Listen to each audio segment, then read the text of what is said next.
The pervasive developmental disorders include autism, Asperger's, and Rett syndrome. We're going to start off with autistic disorder. The diagnosis is being made earlier and earlier, usually around 15 to 18 months. That coincides with around the time that you get your measles, mumps, rubella vaccine, although there is no scientific evidence that correlates or links the vaccine with autism. But it is around the same time that it's being picked up. The autism itself is an impairment in verbal and nonverbal communications. These patients also have problems with social interaction. And you will see some soft signs early on. A lot of times it's diagnosed with a good history and a good developmental history and finding out certain developmental milestones. There is no one best test for autism. It is a clinical diagnosis.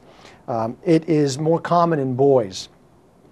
These are some of the things that you'll see with autism: a failure to attach, a delayed or absent social smile. So again, that's another way of working in a developmental question into the stem of the question and making you think about at what age should things happen.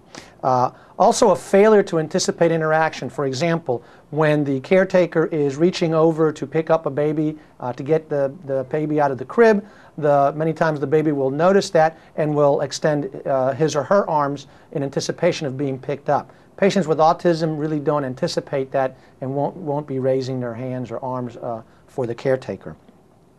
Also look for delayed verbal development. They also have stereotypic movements and a need for sameness and continuity. These are patients that will do the same thing over and over again or would like the same environment, would like things done in the same order. Some of the patients will have behavioral outbursts and actually hurt themselves.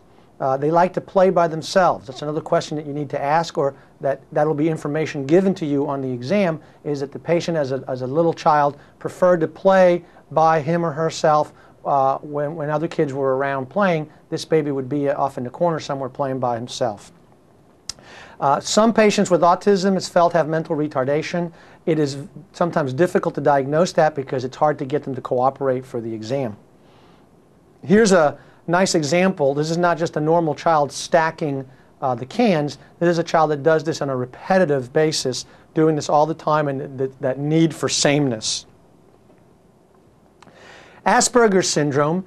These patients are a lot more communicative. They still have some social interaction problems, but these patients can go a lot further in life. There are some Asperger's that are very functional and have professional careers.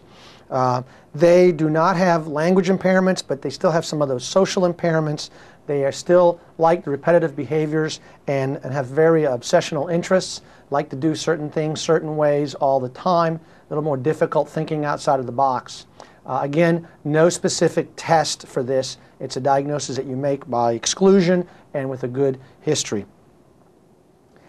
This is another one that's very common on the exam, is Rett syndrome. It is X-linked dominant, so it can be present in boys and girls. For exam purposes, think of typically a girl.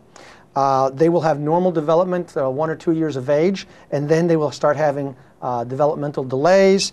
They will have these special behaviors. The picture here shows a little girl that's having hand-wringing behaviors. You can see how she's holding her hands. That's a characteristic of Rett syndrome. They can also have autistic behaviors and sighing and almost apnea.